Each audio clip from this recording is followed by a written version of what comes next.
Okay, perfect. Let's start. So, Harry, well, I have to introduce, I think, the person. Okay, so welcome to everyone to this to this amazing first Abora talk. We are hosting today Henry Gordon Smith, who created the term. Well, I give you this creation, you know. I agree with you. I give you everything. Who created the term of agritecture? And I was really, you know, it's something that really attracted my attention. That's actually a term that really popped up in my mind. It's like crazy, and I was like, oh, I need to talk to that person privately or by Abora, but I felt the need to talk to you, and yeah, there we are. So Agritecture, if I'm not wrong, it's creating green spaces and making farming possible in cities. Isn't it?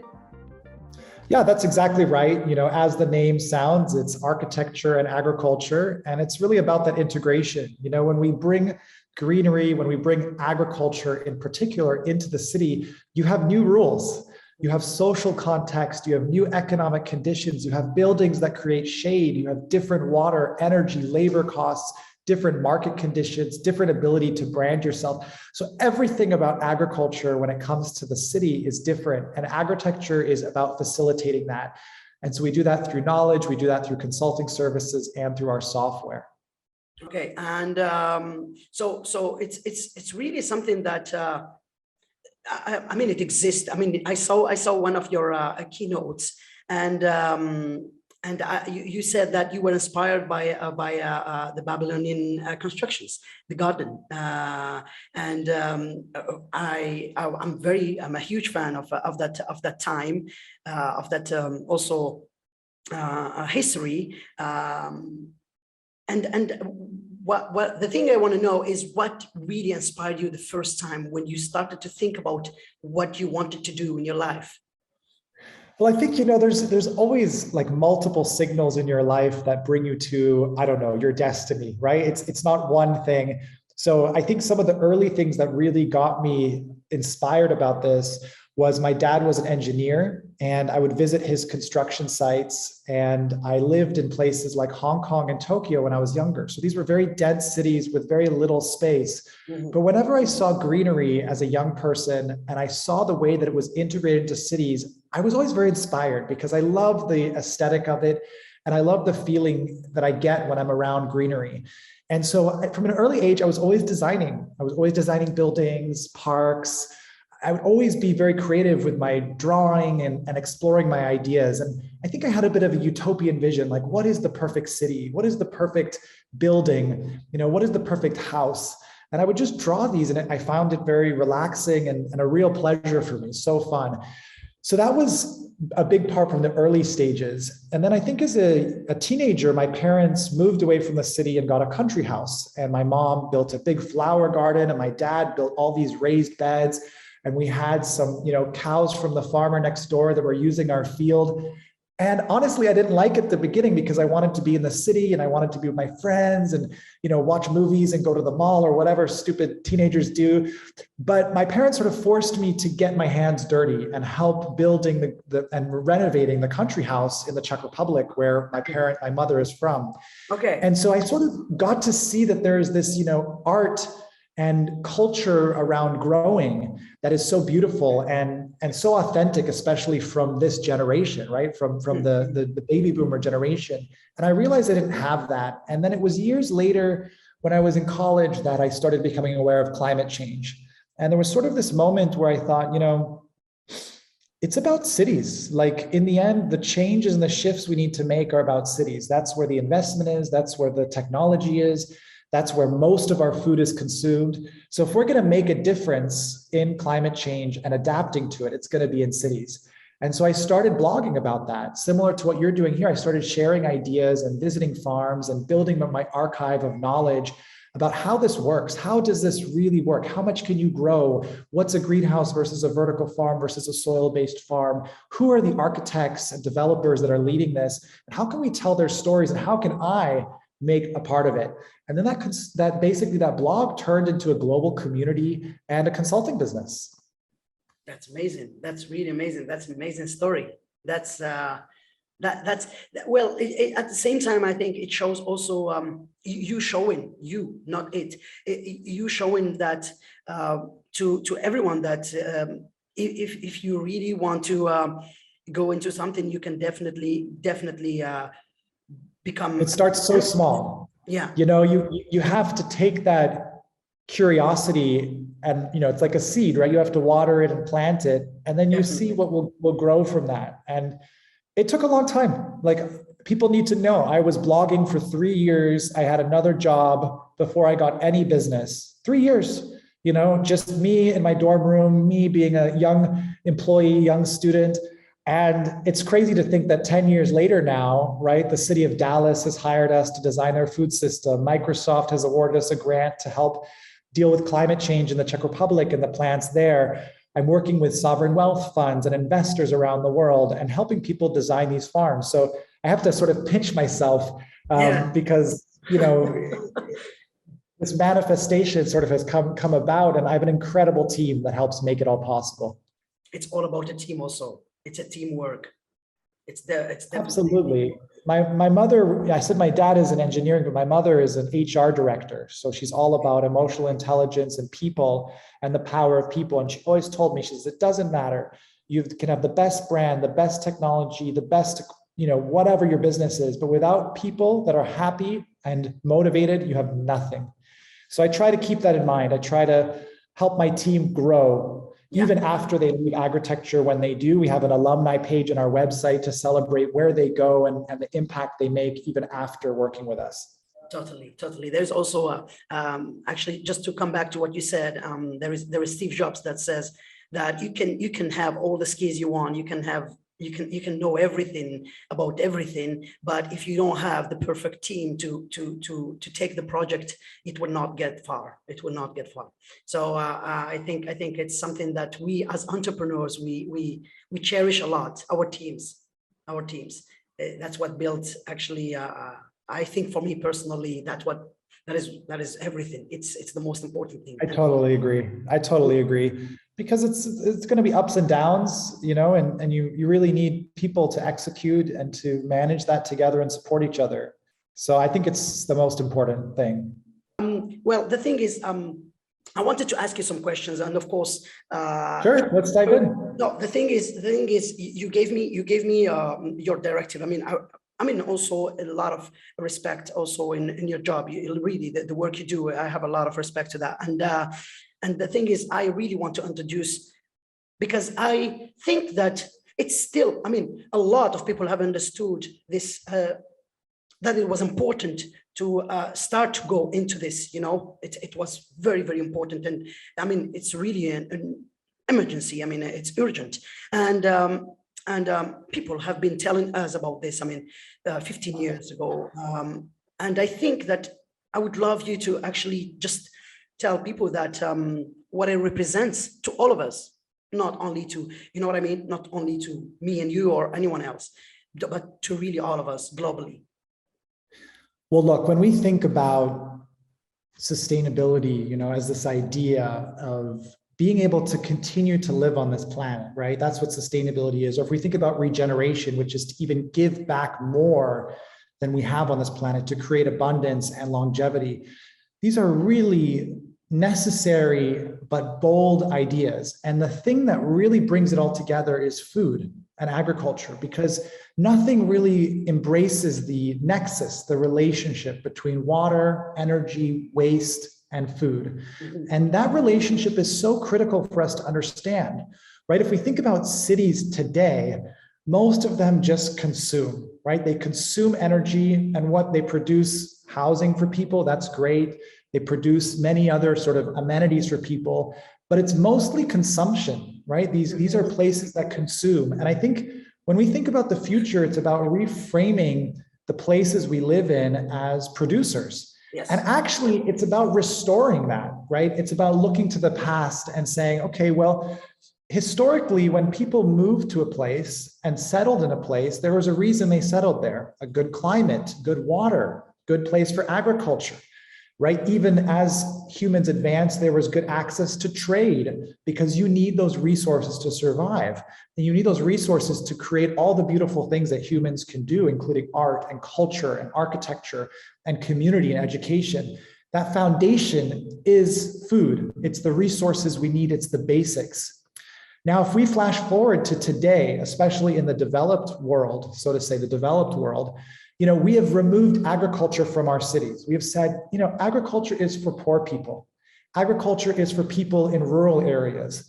Technology has allowed us to produce so much more food than even we need on Earth. The shocking thing is we have more food than we even need. We could feed everyone every day, forever right now, but we don't distribute it properly. And part of that is because we're disconnected from it. We don't really understand where it comes from. If you ask most kids today, where does food come from? They'll say the supermarket.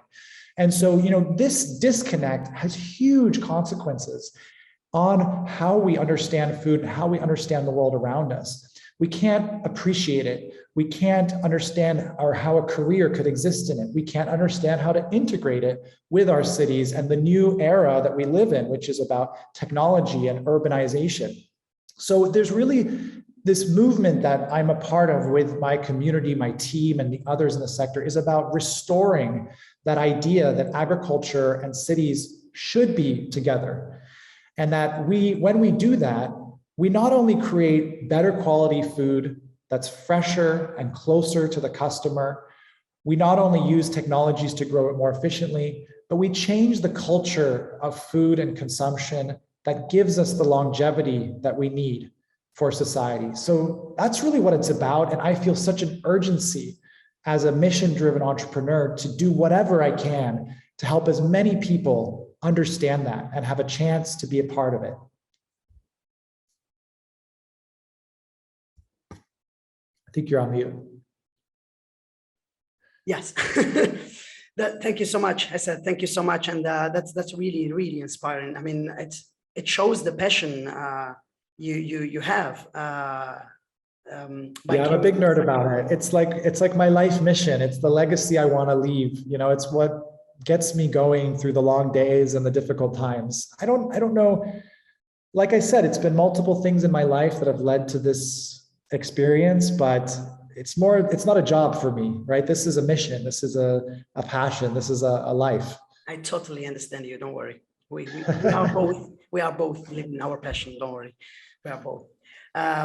That's really good. And one thing I wanted to know, where we will go back to actually your organism. What is the purpose of your organism? So when I started Agritecture, it was for me, I couldn't find the information I needed. For example, I remember I was looking outside of my balcony and there was this supermarket across the street in Canada where I was living at the time. And it was just this huge empty supermarket, complete exposure to sunlight. And I just imagined a farm on it. And then I said, okay, well, that's a nice idea, but would it work? And I started to look for the information to know if it would work. For example, how much can I grow if it's soil-based? And then I stumbled upon greenhouses, and I saw some people in the 2010, 2011 were exploring this idea of greenhouses so you can grow year-round. And I honestly couldn't find any information that I could use to design that farm. I couldn't find it. I couldn't get the yield data. I couldn't get the water data. I couldn't get the energy data. It simply isn't available. When it comes to agriculture and the ability for architects or developers or entrepreneurs to plan, especially then, there was no available information that you could act on. You could sort of learn some things. There were some online classes, but it wasn't in a way that I thought was useful, right? It was like, this is one way of doing it. This is how I did it. And this is how you can do it. But when we think about cities, we need to have the ability to run scenarios, right? Different options. So that means I need a toolbox of data and case studies as an architect thinking, right? To play with my design. Or if I'm an entrepreneur or if I'm a policymaker, right? What is the best thing to do in this place for my goals, whether it's community or sustainability or profit? So I started, again, visiting the farms and studying that. And I built an archive of data. How much money did they raise? What are they growing? What are their yields? And I built this internal knowledge base, and I would share it through content that would inspire. And then people started coming to me, and basically the process that I went through to learn and to design farms, I now essentially sell that process to people that are looking to understand the same question I had. Yes. So our clients are a lot of times entrepreneurs who are excited about agriculture, but they don't have the experience. When we did our survey of farmers in cities, 49% of them have 0 years of agricultural experience. Like me, 0 years. So how are they going to figure it out if they don't have someone helping them, right? How are they going to take their energy and make it real without someone helping them? So we provide feasibility studies is a big popular service for us. You have a business idea, we're going to help you design the farm, do the economic analysis, choose your location, do the market research, do the engineering for it, and help you launch your farm. So we've done a lot of those around the world. Manhattan's first vertical farm, first rooftop greenhouse on a residential building, first vertical farm in Sweden, first accelerator. So we like to help businesses and entrepreneurs with ideas get those to be real. But we also, over time, started having a lot of useful data for other parties. IKEA hired us for their global strategy for urban farming. Different technology companies hire us to understand how they can make a difference in the economics for these operators. And policymakers who are looking to encourage local agriculture and entrepreneurship hire us to guide them on what the best strategies are to do that and the data for that. And of course, investors too that are excited about the sector, they don't know. Even if they look at the business plan, they don't really know, is that true? Like, are the yields accurate? Are they going to be successful? Are they better than their neighbor or the competitor? We can answer those questions. And so we've now done 160 consultations in 35 countries. So very global, different climates, different scales. And that's mostly what Agritecture does. So again, we do the content still, we still promote and share and visit farms and tell stories. We do the consulting. And then more recently, we launched a software to make, again, solving the same problem I had, make it more affordable to get the basic data. And our software is called Agritecture Designer, and you can estimate the yield, capex, water, jobs, number of people you'll feed of any greenhouse or vertical farm on Earth now. So we're sort of democratizing. We're saying, wow, 160 projects, like that's cool, like good job team, but how do we help 10,000 new farmers get started, or 100,000? Software and technology is a way to do that. And that's our vision, is we want to create a legacy of facilitating the future planning of agriculture. That's amazing. That's amazing. I mean, that's just wonderful. I wasn't wrong at all to take these efforts, because really it's about building the future. It's about building the future in all the ways. Okay, I personally made this Abora magazine for creating something for the future and a new way of giving the people a voice. Because we're going to start. Just by the way, I'm gonna start to interview people, just normal people, just around here in Bali, because we have the globality of the word, here. Yeah, everyone's there. Yeah, and also people like you and Henry. It's a honor. It's a real honor to have you. I'm Honor's mine, and I love what you're doing. It's so cool. It's so cool. And you have to come. You have to come, because we have to do a real one. I do need to come. I mean, we are following the moment, because now it became, let's say, normal to do this from COVID. Right. But we have to do a real one, because that's what I want. You know what I mean? If of course you are still interested. Oh, definitely. I will accept any invitation to Bali. Thank you so much. Well, you are invited, and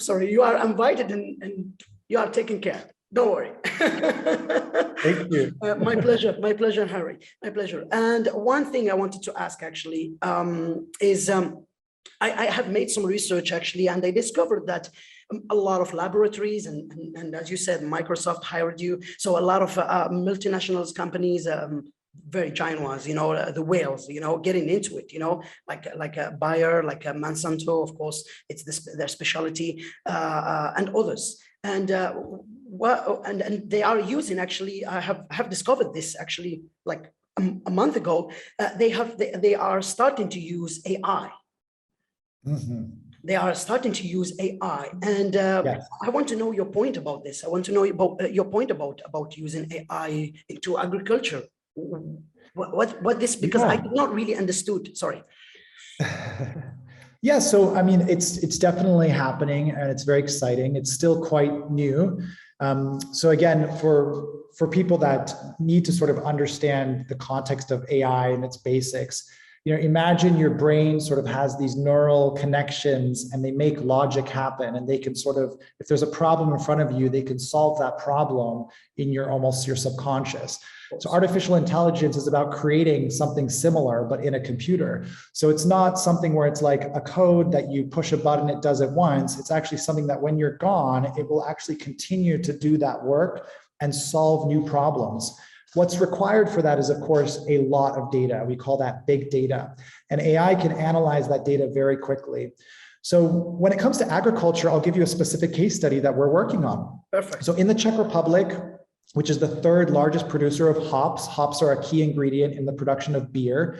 And beer is a huge economic and cultural product of the Czech Republic that produced the first Pilsner beer ever, and still produces that same beer in the same way. Wow. So if we look at the past 70 years of hop production in the Czech Republic and the yield data and the alpha content, which is the quality of the hops, so it's the flavor and the bitterness, the last 7 years are very volatile, okay? So up and down, we don't know what's happening. We don't know why there's volatility. We think it's because of the droughts, and the droughts are because of a change in climate. So that drought is affecting the roots in some way, the soil in some way, the ability for it to retain water, okay? But also what's happening outside of the plant, we don't really know. And these hop farmers, honestly, for hundreds of years have not needed any new technology like this. But now they need it. They need to understand. So what we're doing is we're installing equipment across 6 farms. They've already been installed. And so we're taking pictures of the plants as they grow. So we know what's happening on the outside of the plant. How is it healthy? What's it going through? We're measuring the soil temperature and the water in the soil. We're measuring the climate around it. And we're even measuring things like how quickly the plant is growing. So we sort of have like a little, belt around the plant to measure its growth over time. All of that data is being recorded consistently. We can use that big data to analyze what are the conditions that relate to the production, the plant's production and the plant's health. How is it performing? That data becomes permanently available to all of the 4,500 hectares of hop production in the Czech Republic. And we can even compare it to other data sets like satellite data from Microsoft's planetary computer, which is big data of what's happening from satellite looking down. So when we look at changes in weather, when we look at changes in water and quality, we can make correlations, just like your brain makes connections. And we can capture those correlations to create insights and action. So even though it's only 6 farms we're looking at now, over time, as the project progresses, we can scale that up to help many, many more farms. And so it's really about being able to analyze big amounts of data quickly to get insights. And that is the power that AI and machine learning, which is part of that, can do. So we're really looking forward to that and hoping to make a difference for these farmers. Well, that's the thing. I think me personally, AI is going to really change a lot of things in all the fields. All over the, everywhere, yeah, everywhere. I mean, we're just seeing it with the market right now today. I mean, in the finance, everything is almost managed by AI. I mean, when you see the market in let's say in the 80s or 70s, it's completely different. Yes. And I think that will bring a plus, of course. The thing is, I don't see it as a hostile entity, but I see it as something that we need to control. That needs to I agree. Our control. Look, I want to be very clear. When I started in this area of growing food in the city as a young student, I was so excited, and I was like, and this goes back to the Hanging Gardens of Babylon, right? This idea that we can green the city is very utopian. It's also like a little bit of a very male idea, right? I'm going to build something that's going to heal the planet and save people, and engineering will solve the world. And it's a similar feeling with artificial intelligence and technology in general. But when I met Sarah Chosom, who's a professor at Columbia University, and we were looking at the history of US agriculture, she just reminded me again and again that technology is always a double-edged sword, right? It does something good in one way and it does something bad in another way. And we know this. Look at the internet, look at social media, look at the suicide rates and the insecurity that's created, but also look at the connectivity and what we can do here talking to each other. So technology is never a panacea, a silver bullet. It's always a double-edged sword. And in agriculture, the hype around how the future of farming and AI and everything is going to solve it is so exciting. But AI and all of these technologies have a downside to them. And this is since the beginning. If you look at the farmer that had the donkey, doing his farming with him, and then somebody comes by, the salesman, and says, hey, I have this amazing tractor and you can do more land and faster. And the farmer says, oh, buy donkey, and takes the tractor. But guess what? Now they need a mechanic. Now they need gasoline. Now they're subject to oil prices and the prices of the service for that. So there's always a consequence to that. And the same thing is with AI. And if it's not controlled properly, if it's not managed from policymakers, it can get out of control. We're already seeing that. Its ability, it's like a human being, right? They can be good or bad. And AI is even more powerful than the human mind is where it's going. So the ability for good and bad to come from that is extremely concerning and something we are deeply unprepared for. That's a full answer. That's a full answer. Thank you so much, because I wanted to know your point about this. It was very important for me to know that the point you have about this. I had another question, of course, from about I wanted to know. That's a very maybe non-common question, but I wanted to ask you, what if you think about from the moment you started doing this till today, what would be the project that not disappointed you, but we would say that did not end up the way you wanted it? What project? Because we have successes and we have failures, which is logic. So yeah, what would be that project that you will always remember? Wow. Yeah, that's a good question. That's a good question. I mean, there definitely are certain ones that I wish would have gone better. I mean, for me, the biggest disappointment is when the projects are good, and there's several like this, where the market conditions and the building and the design are good,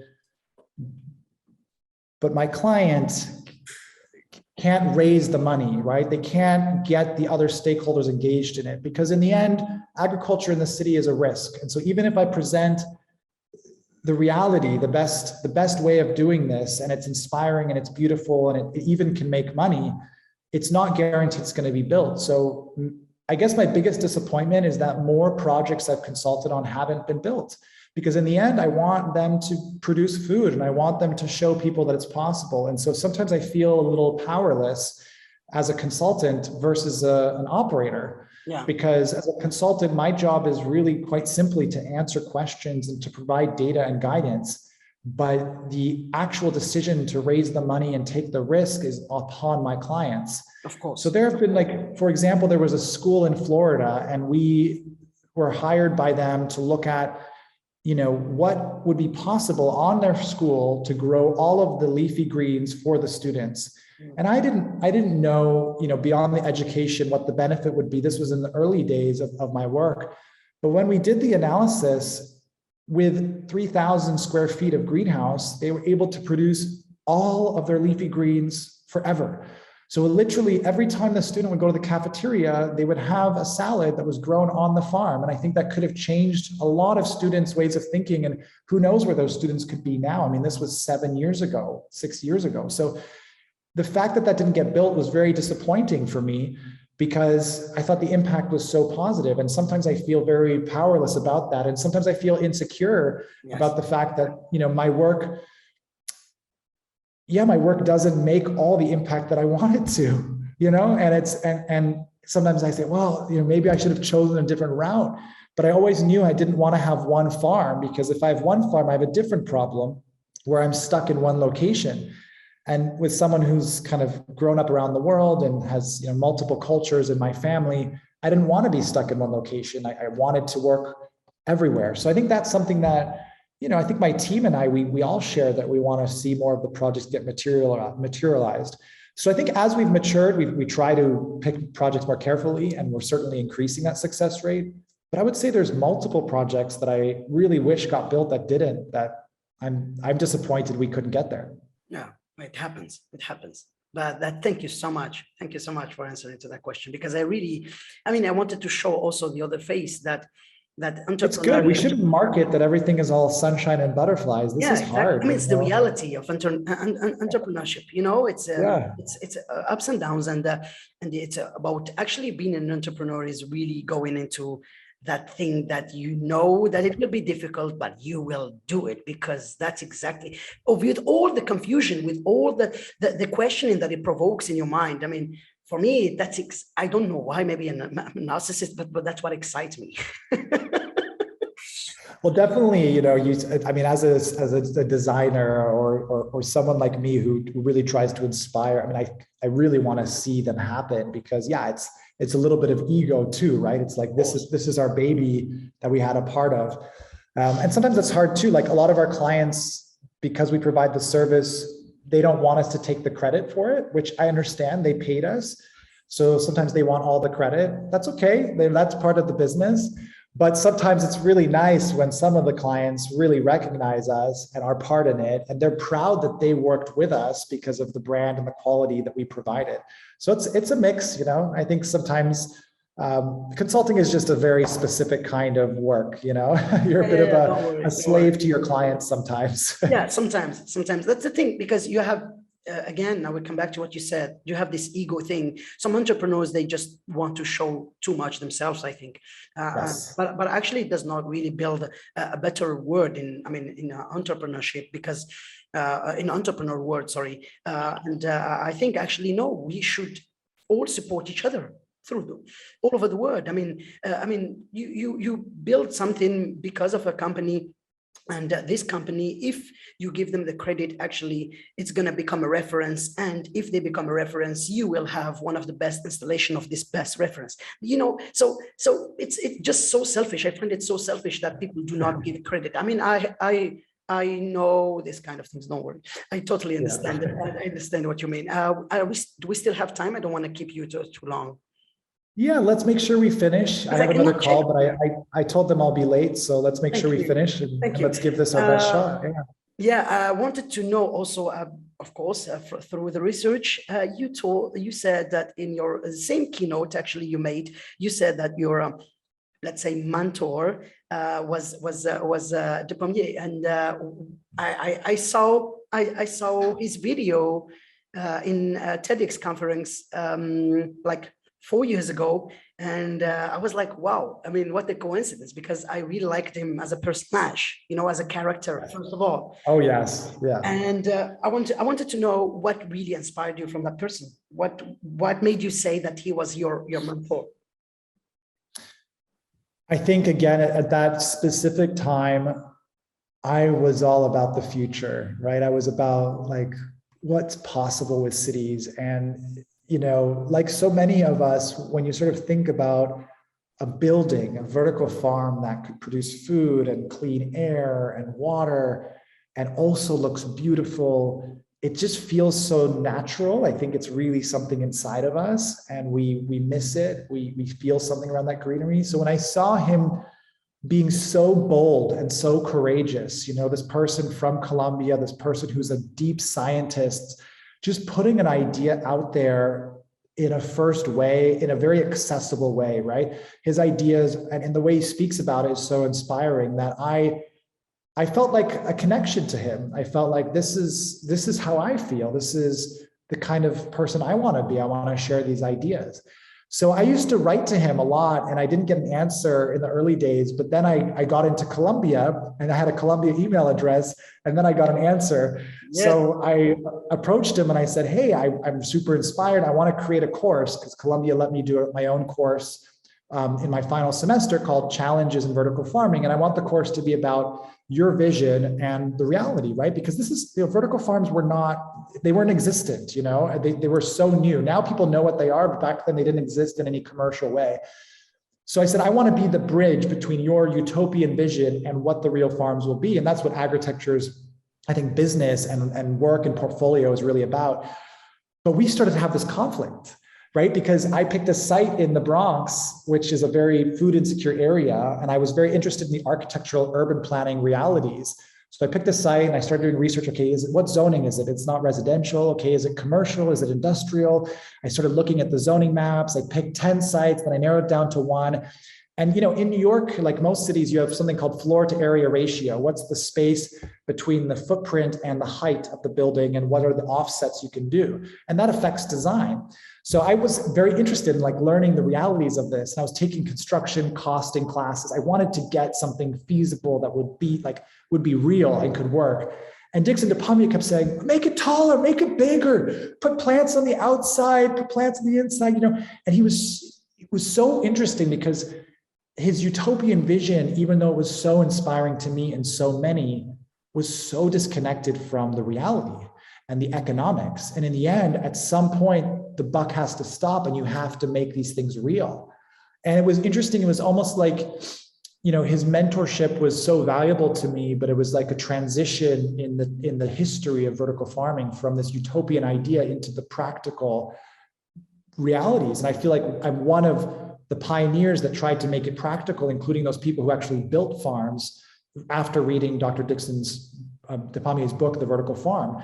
And as you get that reality check, once you start to look at the economics and the numbers, you go, okay, wow, people make so little money off farming. Wow, to do it in the city is so much more expensive. Wow, the number of crops you can grow is actually quite limited. You can't produce everything, right, economically. So these reality checks start settling in, and then you start to have to innovate and find the right fits to say, okay, how do you make a business, but also make it beautiful and creative? And so, we had some public debates about this, and it was really, we have a great relationship even now, but this was sort of a very interesting experience. And I'm so honored that I got to work with him through this 6-month period. And I would visit his office every week and we would talk about vertical farming and totally nerd out about it. But I think that it's really important to think, when we think about the future, we think about, it's not an overnight thing to get to regenerative or sustainable society. There's so many people along that journey. And when I think about myself, I think I'm just one of those people. And there's going to be people after me that maybe I inspire or that disagree with me or take my work to another level that will help us get there. And I think having that perspective really helps you understand the importance of what Dixon DePommier did. He just inspired thousands around the world to get involved in this, and credit for that. One of them is me. One of them is me. I love that. I love, I'm very, what gets me interested, I don't care about what the person is proposing. First of all, I watch the character of the person. I watch the personality. His personality, he's great. Yeah. So it's true. It's true. It's true. He makes I guess it's absolutely true. And again, I think, I'm so honored and I respect Dixon DePommier so much. But then there's this other factor, right? And this is when we think about Elon Musk and space and all these things that are being done that are super out there. It's awesome. I'm a fan. But I also know, based on the science, what's happening with our climate. And I know that we have a limited window to act. And I know that action isn't going to happen from the governments and the policymakers. They are not going to, we have no, I studied political science before I got into sustainability and architecture. So there's no example in history where we sort of collaborate as a global society to prevent disaster, right? Millions of people typically die. And then we say, okay, we need to work together to fix this, create peace or solve this. Mm-hmm. And this is a different situation, right? We don't have that privilege to do that liberty, because climate change is something that we feel 10 years later. The effects of climate change we're feeling now are from emissions that some scientists estimate were from approximately 10 years ago. So even if we stop everything now, we have 10 years of consequences ahead of us. Just, thinking high level about that. Yeah. So innovation has to come from the entrepreneurs. Innovation has to come from real impact, real projects. And those projects have to be feasible. They have to, actually be resilient to the changes in the future. So I feel maybe sometimes I'm too anxious. Maybe sometimes I'm too doomsday about it. But I feel really concerned when ideas are too high in the sky, because I think the time for those ideas is quite limited, and you can explore them for a while, but then you need to evolve and actually get to the work. Yes. So I'm at the point where I've evolved past my utopian vision, and I'm about the work. I want to make the farms develop. I want to democratize the basics. I want to reduce the risk for new entrants. I want to help the policymakers understand, the investors understand, and I want to help this whole sector grow so that we can have a chance of adapting to climate change, not even to mention mitigating climate change. So that's where it gets difficult for me, where I say, okay, space exploration, this idea that when we look at space, we learn a lot about Earth. Okay, I get it, but like the journey and how long that takes, I'm not sure I buy that we really have that much time to spend all that money on that versus solving the key issues of inequality, food access, food resilience here. So that's sort of my perspective on it now, and where I decide to focus my energy. But I think we call ourselves at Agritecture creative but conservative. So in our practice, we embrace bold ideas and new ideas, and we give space for them, but we don't give unlimited space for them, right? So we sort of say, this is the concept development stage. There's no wrong idea at this stage. But once we narrow down what the concept is and what the market tells us and what the data tells us, we need to leave some of those out there ideas away. And we need to get down to the practical realities. Perfect. Well, I will ask you the last question. And this will be a question that will be asked for every guest we will have here in Abora. Okay. You are going to be the first one. So I'm so honored. This question is, if you weren't you, who could you be? Wow. If I wasn't you, like, you want me to pick a person, a real person, or no, who could you be? Just who could you be? A person or anyone? Anything. I mean, I was I don't know. I was a competitive swimmer since a kid. I always loved the water and to swim. And for some moments in my life, as I got an older teenager, especially when I got into college, my moment in time to go into maybe more professional swimming was lost. I chose a different pathway. So I think that moment could have been a different life. I don't think it would have been necessarily better, but I would have been swimming every day competitively and teaching and, inspiring and doing that. I don't think it would have been rich, but I think I would have been also happy in a different way. In a way I like it a lot. So that's what comes to mind. I think I would have been a competitive swimmer, and I would be at the pool and I would have permanent goggle marks on my face, and I would have been a happy guy. Yeah.